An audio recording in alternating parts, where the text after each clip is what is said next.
Can you beat Pokemon without breaking the 10 commandments? Yes, we've done it before. Yeah, but that was an official Pokemon game. What about if we tried it with a fan game? This is Pokemon Infinite Fusion, a game where trainers play God by fusing Pokemon together to create cute, cool, or unholy abominations. First, let's set the rules for the challenge by going through the 10 commandments. We split them into two groups. On the left, we have the main commandments that actually influence the way we play the game. And on the right, we have the sub-commandments that are more situational. So we'll just talk about those later as they come up. First, thou shalt have no other gods. This means we can't use legendary Pokemon, since they're kind of like gods of the Pokemon world. Thou shalt not murder, which we're going to interpret as meaning we can't directly cause any Pokemon to faint. And I know fainting isn't the same as killing. This just makes the challenge more interesting. I mean, you watch a Honedge use Slash and tell me that's just fainting. We'll elaborate more on this rule once we start the game. Thou shalt not commit adultery. No using multiple Pokemon of the same species. We're not going to cheat on our Pikachu by using a second Pikachu, even if it's just part of some weird, disgusting fusion. Thou shalt not steal. Moves that steal items or HP from opponents are banned. Also, we're not allowed to pick up items from buildings, but items left outside are fair game. It's the difference between picking up a $5 bill in the park versus walking into someone's house and taking it directly from their wallet. One's a lucky day, and the other's a crime. Not if you don't get caught. I heard that. Thou shalt not bear false witness against thy neighbor, which according to this children's graphic means don't lie. So, we aren't allowed to use moves that involve deception, such as Sucker Punch, Facade, or Double Team. And finally, thou shalt not covet. No using the move covet. I doubt this will be an issue. Starting up the game, we name our character Chris. Ah, short for Christian. Yes. We also do a smart randomization of all the wild encounters, meaning each Pokemon is replaced by one with a similar stat total. This extends to the starters as well, giving us the option to choose between Phantom, Trubbish, and Machop. One of these Pokemon is actually very useful for this challenge. Phantom. It has Confuse Ray as part of its starting moveset, which is a critical move for us to progress through the game. Confusion is one of the main strategies we use to feint Pokemon without breaking the murder commandment. If our opponent gets confused, tries to attack us anyway, and then knocks itself out instead, well, that's not our fault. Also, no commandment forbids us from inflicting bodily harm, so we're free to cause as much damage as we want as long as our opponent doesn't die. So, using these technicalities, we whittle down our rival's Mabish with Tackle until it knocks itself out with Confusion. And, with our hands clean and our spirits held high, we set out on our journey. Our first objective was to get more team members, so we head to Route 22 and find a Ghastly, which is a great find because it learns a ton of helpful moves. And back in Vermillion City, we pick up a Pyukumuku, which has the ability Innards Out. This damages an opponent if they knock it out, giving us another option for fainting Pokemon indirectly. Because if someone punches me in the stomach and I throw up on them, that's on them.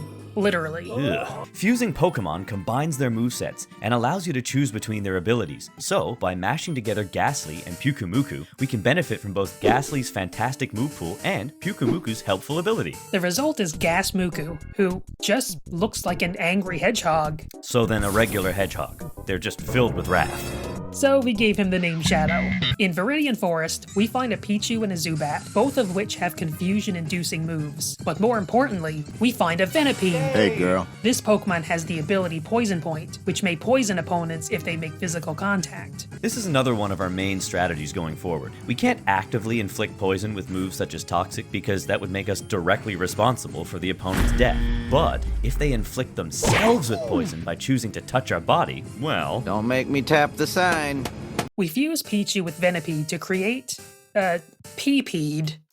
Well, he's got a lot of battles ahead of him, so let's change that away from the past tense. Then we blaze a trail through the forest until we reach our first gym. In this game, you can only use the same number of Pokemon as the gym leader. We bring along PP and Shadow. Brock is a physical fighter, so we hope to get him with Poison Point.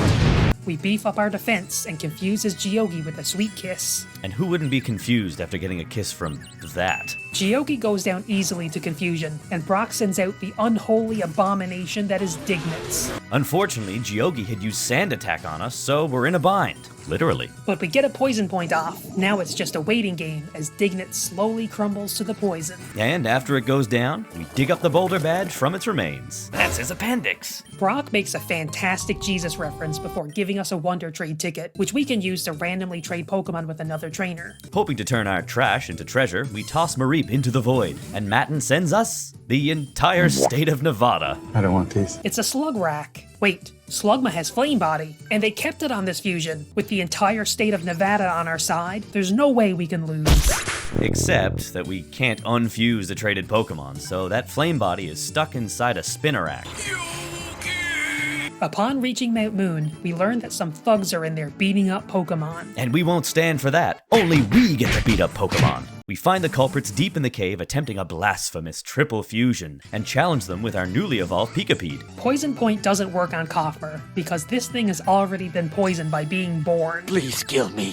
So we give it a sweet little kiss, which causes Pee-Pee to faint in disgust. But this gives Nevada the perfect opportunity to prove itself. It died before getting a Flame Body off. Come on, Nevada. No wonder you lead the country in divorce rates. But a posthumous confusion hit from Spook takes down Kofmer in the final hour, and for our troubles we obtain the Helix fossil, so that we can stash it away to prevent anybody from ever resurrecting this false god. We also found a Litwick with Flame Body to eventually replace Nevada on the team, so we named him Idaho. Before entering Cerulean, we find a Carvanha with the ability Rough Skin, which damages opponents when they make physical contact. Finally, it's time for Spook to get a fusion. This gives us Cartump, some kind of vintage lamp you'd find in an antique store. We put him to the test against our rival Lucy on Nugget Bridge. He starts out with Nadoto, who we Thundershock and Sweet Kiss until it knocks itself out. Mantata throws itself against Spook's rough skin and faints, but nearly takes us with it. So we send out Shadow to deal with his Maodor. He identifies us and tosses poor Shadow out into space, just like the ending of Sonic Adventure 2.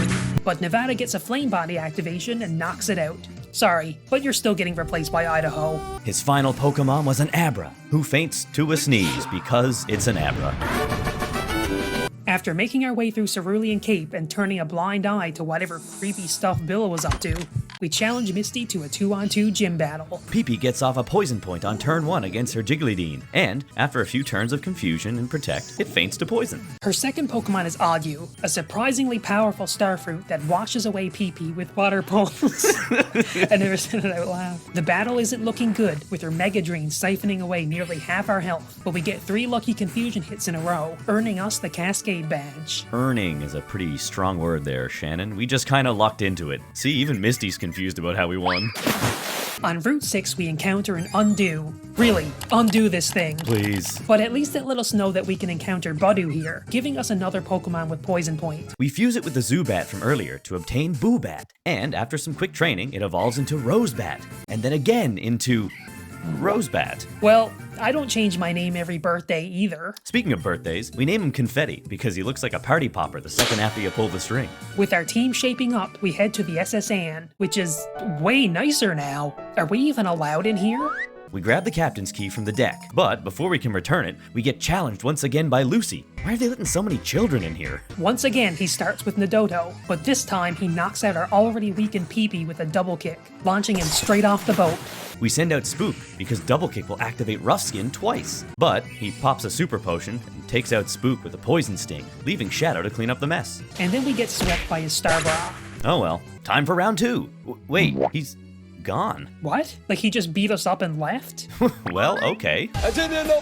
And then it was time for everyone's favorite gym puzzle. We dig our hands through Surge's trash, searching for the secret buttons, but all we find is trash, trubbish, and... Ah, Surge, you found me! Let's fight! He starts with Voltbee against our Confetti. We immediately use Confuse Ray and whittle down its health until it knocks itself out, then do the same thing against his Piccolet. But then it was time for the real battle against his ace, Rybuzz. Thunder Punch hits Shadow like a truck, splattering his innards at Rybuzz and bringing him under half health. Surge, Super Potions, and Double Teams, but that can't save him from our never-missing Magical Leaf. Until we get him down to red and pray for a Confuse Ray to actually land. Oh, first try. Confetti is perfectly named, because we're celebrating a victory. Get back in the trash can, loser. With the Thunder Badge in hand, we head into Rock Tunnel, and we don't have Flash. Well, I'm not backtracking all that way. We'll just find our way through in the dark. Hold on, let me try something. Let there be light. Well, anyway, it was worth a shot. But now you've disturbed all the Pokemon in here. After bumbling our way through the darkness, we arrive in Lavender Town and head into Pokemon Tower. And guess who's there waiting for us at the top of the stairs? The battle starts the same way as always, with his Nadoto succumbing to its own confusion, and then his Gyarados' mouth is wide open, so we just lob our round boy down its throat. He then sends out his newly evolved Mayoder. It's no wonder he's got an odor. His feet are just right out in the open. Poison Point doesn't work, so we get Spook to land the final blow with its rough skin. We finally redeemed ourselves for our embarrassing loss on the boat. And after the battle, we hear some yelling from the other side of the room. It's Team Rocket doing an elder abuse by pushing an old man up the stairs. Anyway, that's a problem for later. Off to Celadon we go. Once there, we find Lucy sicking his Gyarados on the Rocket Grunts themselves. Why didn't we think of doing that? Well, I don't think Shadow could do much. Erica comes over to see what the ruckus is about, and together we head into the sewers, the bowels of Celadon, as some might call it. Well, they shouldn't. After mucking around in the water for a few minutes, we find a machine that prompts us to flood the sewers. But Shannon, there are rockets down there, we shouldn't. Oh geez, Shannon, they're floating up from the holes in the floor. No, it's okay. They're still alive. Erica joining was a godsend. We could just hang back during battles and let her do all the sinning, until we reach a split in the path and she suggests going our separate ways. Now, not only do we have to fight on our own again, but we also have to deal with floor puzzles, and Golbat looking like that. At the end of the path, we find Giovanni, the boss of Team Rocket. Shadow weakens Arnix with Nightshade before it suffocates from the giant boulder stuck in its throat. And Han Khan gets poisoned after sucker punching Confetti, which doesn't matter because we realize how its powerful Shadow Ball can KO Shadow, leading to a massive innards out hit that takes him down. He sends out his final Pokemon, and we respond with Pee-Pee, who now takes up half the screen. But the bigger they are, the harder they fall. Pee-Pee gets toppled in one hit from a bulldoze. The people of Celadon definitely felt that one. And then it was one-on-one. After some lucky confusions and whittling down HP with Ice Fang, we take him down with Rough Skin, and then Giovanni disappears, embarrassed after having lost to a child. Seeing as we're already here, we head into the gym and challenge Erica. Mr. Fuji can wait a few more minutes. Her Exegduo knocks itself out with confusion, and her Tanape gets poisoned after seismic tossing Pee-Pee. Vilepel attempts to use Solar Beam, which takes 2 turns to use, giving us 2 chances to interrupt with confusion or paralysis. She still manages to get the attack off, but it's not enough to feint Pee-Pee. The second one is, though. Oh, just my luck. But it takes just 1 turn of Spook doing absolutely nothing, and Vilepel goes down, earning us the Rainbow Badge. With Fuji saved and Pokeflute in hand, we wake up the Snorlax on Route 16 to catch it. We want it because Rough Skin would work better on a more defensive Pokemon, so we unfuse Spook and refuse Sharpedo with Snorlax, creating a grizzled sushi chef. Wait, that's actually a triple fusion. Look under its hat. We name her Ratatouille, and just for fun we fuse Idaho with Dratini and Spook with Beldum. After a brief ride through Cycling Road, we enter Fuschia City's gym, ready to throw hands. Ready to make them throw their own hands. But the path to Koga has been blocked by some kind of force field. Do our invisible walls have you frustrated? Yes, because there's no way for us to tell where they are. We take our frustration out on this gym trainer, who... Wait a minute. Aw, man, he got us! After some trial and error, we reach Koga and challenge him with 4 Pokemon. Venomer knocks Ratatouille around, but we sleep off the damage, until it gives us insomnia by disabling rest. I wouldn't be able to sleep after seeing that thing either. And it was just all downhill from there. This time, we bring Pee-Pee instead of Red... we forgot to heal. 3rd time's the charm. Venomer goes down to Confusion, followed quickly by Magnifing and Beether. Now we're down to his ace Pokemon, this abomination. Slime! Not only is Chinook super beefy, it also has Black Sludge to restore HP every turn. But luckily, Idaho activates a Flame Body before getting taken down by Takedown. With Shadow on the field, we realize that Chinook's only attacking move is Takedown, which can't hit us. But also, our Ghost attacks can't hit it. We just have to sit here in this battle of attrition as we take poison damage, Chinook takes burn damage, and then heals itself with Black Sludge. The whole time worrying that Koga is going to pull a Hyper Potion right at the very end. But he doesn't, and Burn takes this behemoth down on the very last possible turn. I am drenched in sweat. Anyway, during all that ruckus, Confetti evolved, as well as Idaho and Spook. You gotta admit this is cool! Spook also learned Destiny Bond, giving us a new strategy for fainting Pokemon. This move causes the opponent to faint if they knock us out first, making it the ultimate karma move. We also complete a quest in Vermillion for a man who wants building supplies from Vermillion City. And while we're there, we honor our mother by paying her a visit. And then honor our father by immediately leaving. With the quest complete, we obtain the Rocky Helmet, which causes damage when the opponents make physical contact with the wearer. We decide to give it to Spook, because he's a handsome boy and deserves to feel like it. But the team maintenance isn't over yet. We reverse Shadow's fusion to give us Pukugar, who is objectively much cooler. We also obtain a shiny stone to get Confetti's final evolution. Well, that's just someone's grandma. And now we're finally ready to face Sabrina. Aw, geez, no we're not. Oh, we were absolutely not ready for this. Our team of ghost and poison types are extremely vulnerable to her dark and psychic combination. We head back to the Safari Zone and catch a Ferroseed with the ability Iron Barbs, which damages foes on contact. We unfuse Ratatouille to replace Sharpedo with Ferrothorn. Its ability does the same thing, but its defenses are much better, making a more useful fusion. But it's still not enough. Sabrina's just too powerful. So it's time to break out the big guns. Back in Viridian Forest, there's Shedinja with the ability Wonder Guard, which prevents any damage that isn't super effective. By fusing it with a Sableye we found south of Cerulean City, we get a Dark Ghost fusion that's immune to psychic and dark attacks. Sabrina's worst nightmare. As predicted, Hipmime had absolutely no answer to Sableinja, and quickly went down. Ezreon kept trying to use Dark Pulse, triggering our Wonder Guard, before finally succumbing to confusion. The confusion over why its attacks weren't working. Next up was Alabro. Oh, sorry, next down was Alabro. Things are going great this time. For her last Pokemon, we switched to another team member to feel a little less dirty about winning this way. Confetti takes down Genkazan with Confuse Ray, earning us the Marsh Badge. And now it's time for Sableinja to have a nice long retirement. Now that we can surf, we head south of Pallet Town towards Cinnabar Island. We pick up a Spiritomb and Quillfish along the way, fusing them to create... Yeah, he can stay nice and safe in the box.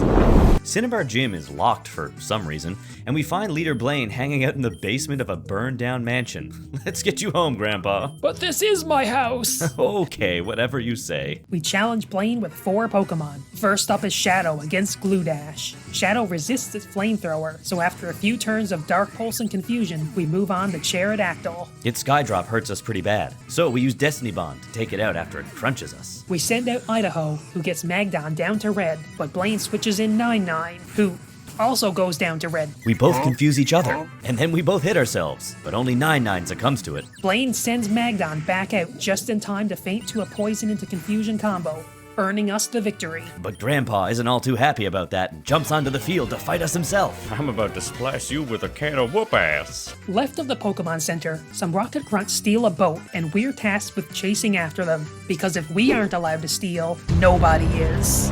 And after a headache-inducing current-based puzzle, we reach Knot Island, which is not where we are supposed to go. Backtracking it is. Heading north, we arrive at Mount Ember, where Team Rocket's back at it again. Giovanni confronts us at the bottom of the cave. He sends out the first ever triple fusion, Zap Malkuno. But if you take a closer look, it's just a Dodrio in a Halloween costume. CGI is nuts. Hey, look at that. Destiny Bond works on this thing. Come on, let's try this again with Shadow. Oh, easy. Now just the Moltres part remains. But unfortunately, Sweet Kiss fails because of Safeguard. He's guarding his heart. He can't accept the affection. Open your heart, Moltres. Let us in. Oh, oops. Oh no. Why? Sometimes love is pain. A lesson learned too late. With his plans foiled, Giovanni returns to Vermillion Gym to challenge us for the final time. Ryras versus Shadow. Bulldoze hit Shadow like a bulldozer. So we Destiny Bond to take Ryras down with us. Yada yada yada. His final Pokemon, Rylax, uses Horn Drill and pops confetti into 1,000 pieces. Earthquake demolishes Ratatouille. And anticipating another Horn Drill, we send in Spook to use Destiny Bond, which ended up being the right call. We go down together, and Giovanni awards us our final gym badge before disappearing, never to be seen again. On our way to the Pokemon League, we get challenged once again by Lucy, who is now invisible? Where is he? Anyway, we kick his butt as usual and continue on to the Elite Four. Along the way, Idaho evolved into his final form, Chandel Knight. With our team fully evolved and leveled up, it was time to face the first of the Elite Four. Lorelei, the Ice Master, starts off with Magmorgong, who doesn't look very icy at all. It's all in that icy stare. A single Aqua Tail nearly ends it all, but puts us in the perfect position for a Confusion takedown. Next up is Tentaster, who... close that back up, please. It can't do much damage to Pee-Pee, so we set up an iron defense. But we get unlucky with confusion hitting us and not him, so Pee-Pee faints first. And during that time, Ten Taster set up a bunch of entry hazards, so Shadow loses nearly half its health upon entering the fray. And then Ten Taster hangs on with 1 HP, confuses us, and we both go down together. We send out Ratatouille against Weaveress, who is luckily a physical attacker. So, we beef up our defenses while letting Iron Barbs and Leftovers do their work. Down to her final Pokemon, Lorelei sends out the noodle-like gym growth, Like they pulled a Jinx through a pasta maker. who sets up Leech Seed and uses Draining Kiss to suck the life out of Ratatouille. But a simple Confuse Ray from Confetti causes her to unravel, handing us the first victory. Next up, the Fighting Master Bruno. His Mavire poisons itself on its first turn after Thunder Punching Confetti, and although it gets healed by Bruno's full restore, it quickly succumbs to its own confusion. Marochan, the most sickly-looking Pokemon I've ever seen, knocks out Pee-Pee with Bone Meringue, so we send out Spook to finish the job. Cycross was too fast for us to Destiny Bond, and after some switching nonsense, his Steechamp goes down to, you guessed it, Confusion. Kind of feeling like a one-trick Ponyta at this point. Next up was Magnanix, who tragically couldn't even touch Shadow. It's your own fault for calling in that sandstorm, Bruno. He couldn't see anything with that one eye. With only his critically injured Cycross left, we gently blow it over and emerge victorious. Agatha, the ghostly grandmother, was our next challenge. Her Misbat proved to be too much for Confetti to handle, and then gave Ratatouille a mean look upon entry. Well, joke's on you. We don't want to switch out. We want to spam Iron Defense while you smack yourself against our Iron Barbs. With Leftovers healing back the minuscule damage Wing Attack was dealing, we emerge from the scuffle completely unscathed. We Ironhead Gendoom down to red, and then switch into Idaho for confusion. Then we clean up the rest of her team by Destiny Bonding Umpter and confusing Snorgar and Wobgar. And then Agatha dies of old age. No, I didn't. Yes, you did. Okay. The final member of the Elite Four is Lance, the Dragon Tamer. He starts off with Dragados, a squishy fella who deserves a sweet little kiss. We set up some iron defenses while he poisons himself on PP spikes, then baton pass those buffs down to Shadow. After some dark pulses, Dragados goes down to its own confusion. We didn't even have to inflict it this time. Toganite uses Ancient Power, and of course gets an Omni Boost, which it uses to punch Shadow through the wall. He flinches Ratatouille with Air Slash 4 times in a row, causing Shannon to get angry and use Ironhead, leaving Toganite with 1 HP. My motivations were questionable, but you can't argue with the results. Iron Barbs took it down on the very next turn, but after his Tyrandactyl brave birds itself to death, it was time for Lance to send out his final Pokemon, Porydraw. Well, that's kind of an anticlimactic finish. My God, he's got a gun! Drop the weapons! Down on the ground! Don't shoot off face! And now, one final trainer stands in the way between us and a holy victory. Get out of here, Brock. Lucy, now the champion of the Kanto region, challenges us to one final battle. As always, he starts off with Nidogeot, who we confuse and paralyze right away. But, unsurprisingly, Lucy uses a full restore and then switches in Tatar, Master of Sauce. We max out our defenses, causing Zen Headbutt to do minimal damage while inflicting poison on our foe. The Spark to Confusion to Poison combo takes Totter down in no time, and Lucy switches into Rymortar. To preserve our buffs, we baton pass to Idaho, who barely survives an onslaught of Fire Blast until Rymortar succumbs to Confusion. His Mayoder hits the field and does absolutely nothing, and then switches out for Nidogeot. We follow suit and switch into Shadow to finish the job with Innards out, spilling his guts for the final time. And then, here it is, the final showdown, bringing back memories of the first battle so long ago. Maoder hurts itself by punching our rocky helmet, and with one final tearful look back at its beloved trainer, punches itself in the face. And just like that, we have beaten Pokemon Infinite Fusion without breaking any of the 10 commandments. So that means we can break any commandments we want now, right? Yeah, it's like a get out of hell free card. I'm gonna go steal a TV!